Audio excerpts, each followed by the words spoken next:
Hello everyone, welcome back to the channel. I hope you're all having a fantastic day. So today, tie rods. Yes, tie rods for the Honda Pioneer again. So let's talk about that. So first of all, Honda Pioneer tie rods, there's really not very many out there you can get. I really only know of about 3 different aftermarket companies. Today I'm going to show you 2 of them along with the stock tie rod and show you what's going on and why we're switching things up. So those of you not familiar with my machine, I have a 2017 Honda Pioneer 1005 right there. And as you can see, it's up on jack stands with no tie rod or outer tie rod. I do have the inners on because you blue Loctite those in. So I run a 35-inch tall tire, and they can beat the snot out of inner and outer tie rods. And if you run the stock OEM ones, well, you can really just bend them pretty easy. Because the machine wasn't originally designed for that. They came with a 27-inch tall tire. That was a 4-ply tire, pretty lightweight. My current setup is 72 pounds tire and rim. And then you got the portal lift, another 30 pounds there. So each wheel tire hub combo is just over 100 pounds. So yeah, stock tie rods won't keep up. So let's go ahead and let me show you what I'm gonna change these out to. For those of you not familiar, when I did this portal install, I did buy the Super ATV HD, biggest, baddest tie rods out there, and I'm going to show you why they have failed. So right here on my welding table, I have the Super ATV HD tie rods. I have a stock inner and outer, and that is the difference with the stock ones. There is an inner and an outer, where the Super ATV has an inner, an outer, and then the actual rod. And what we're going to replace them with is this right here. This is a Texas Customs tie rod.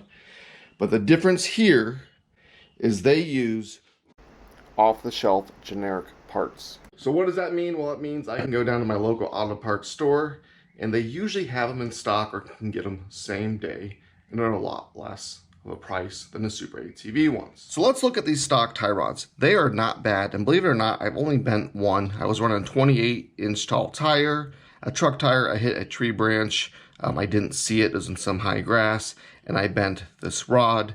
Not a big deal. I still drove on it for about 6 months. You don't see many people breaking right here the inner. They usually bend the rod.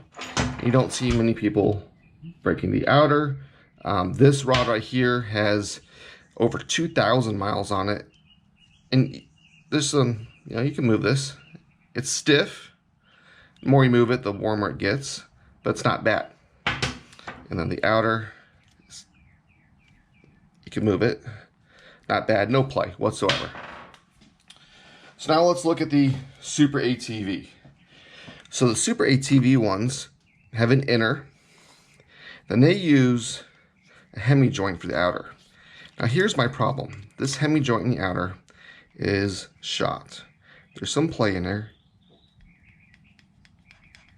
Hopefully you can hear that. Let me see if with the flashlight will show you the inside of that in the camera. It's got some rust, wear, tear, because it's just, there's no rubber bushing, no nylon bushing, no nothing to keep the dirt, water, grease, grime out. Mind you, I am not a mudder. I do go through mud occasionally. But there you go. And then here's the inner, the Super ATV. Now this is beefy, let me tell you. So this stock one right here, this stock one is 0.35 of an inch in diameter at the narrowest point. This one right here, the Super ATV, is 0.63. I mean, that's almost twice as big. And then the ones I'm putting on are Mevotech, and these are 0.40. Well, let me explain something. I am actually going from a thicker inner tie rod to a smaller inner tie rod by almost 1/4 of an inch, 0.23 of an inch. Why? Well, why? Well, first of all, very rarely do you hear anyone breaking an inner tie rod or an outer tie rod. They normally just bend the rod. So with Super ATV and their heavy-duty tie rods, the only thing that's warranted is the tie rod. The inner and the outer are not warranted, and that is why I have a problem. I don't mind paying to replace inner and outer tie rods because they really are consumable, and that's what Super ATV says, but they'll replace the rod for free. Here's my issue. This piece right here with the jam nut, Super ATV wants $40 for. $39.99, and then shipping if you don't spend enough money. So I went ahead and I worked with them, and I bought 2 of these because I thought just my outer tie rods were gone. So I was wrong. My outers weren't just worn out, but my inners were worn out also. And let me show you. So inner tie rods should be somewhat stiff, just like the outer. But after about 900 miles, these things sound like maracas. And there is a ton of play in this. It moves in and out. And this is why I couldn't get an alignment. So Super ATV wants $40 for this part right here. Okay, not a big deal, right? $40 for this part right here too. That's $80 a tie rod. Well, when you have to replace inners and outers on both sides, that's $160. And it was only $220 for a new set of tie rods, the whole complete set. So something's just not right there. But I went ahead, I called Super ATV and I said, hey, I need a set of inners. These are shot. I'm not real happy with your product, but you got me in a bind. And the response I got is, we're out of stock. So great, when are you gonna get them in stock? And the very nice lady said, can I email you? Great, and her response and email was, we have no ETA because they come from China. Now I'm in a bind, what do? I put the stock tie rods back on the Pioneer.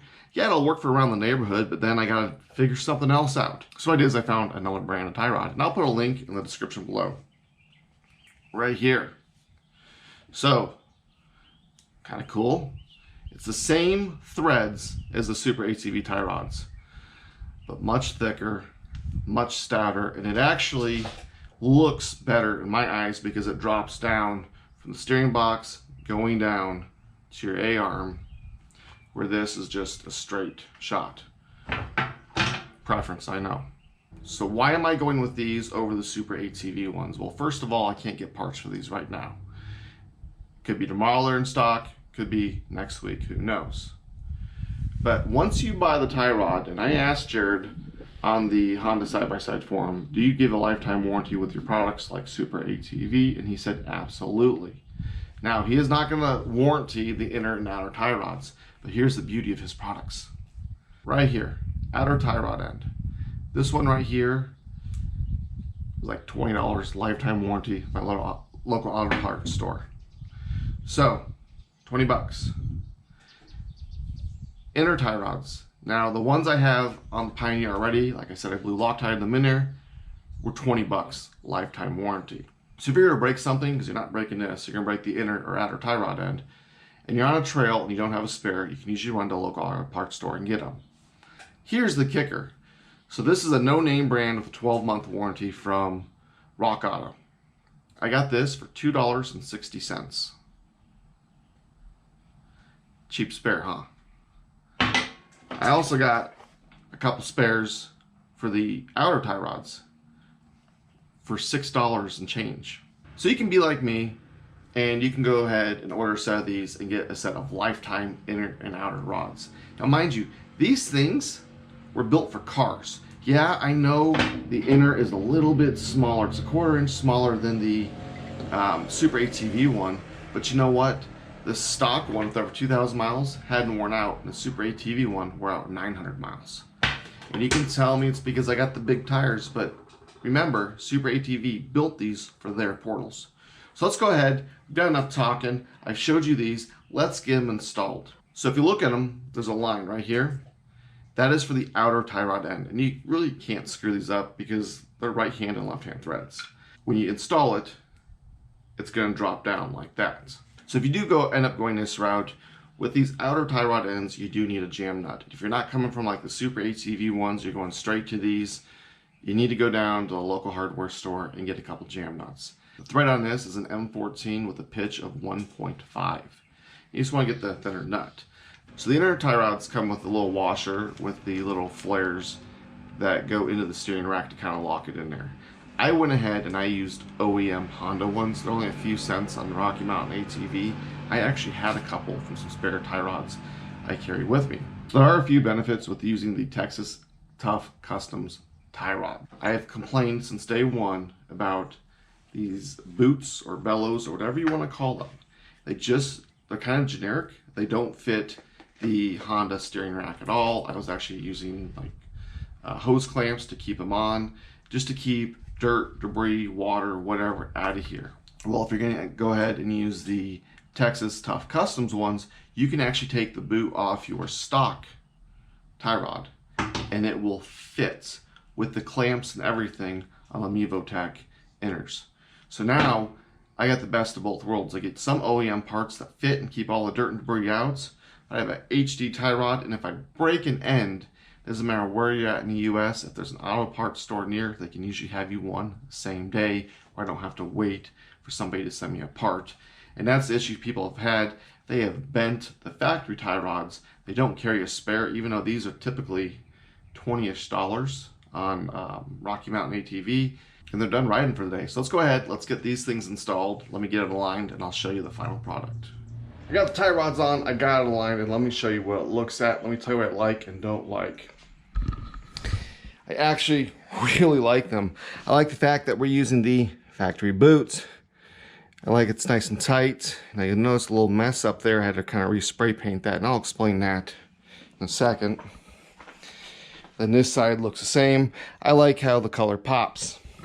For those of you wondering on the color, it's just some rattle can I had laying around that I used on the shifter cover that I got from the Honda side-by-side forum.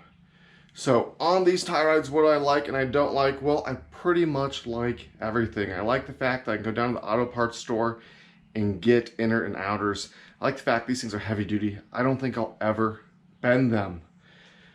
What don't I like? Well, one thing. The only thing I would change on these is, as you see right here, I had to grab this with a pair of chain locks just to make sure everything was nice and tight, would be to mill in just a flat spot with a mill, just so you can grab it with a wrench. That is the only thing I would change on these, but honestly, these are probably the best, easiest tie rods I've ever used to install other than the factory ones. There was a little bit of a trick, and let me tell you about that. So when I installed these with the orientation of it dropping down like that. So I did not put in the ball joint nut. So I ended up actually coming out 2 turns with these tie rods, and then another half turn just on this end on both sides. Then that last 1/8 of an inch, I went up here and I held it, and it's a 1/2 inch or 13 millimeter, and I just fine-tuned each one. And what that did, that gave me my total of 1/8 inch towed in. So don't forget to like, share, subscribe, and until next time.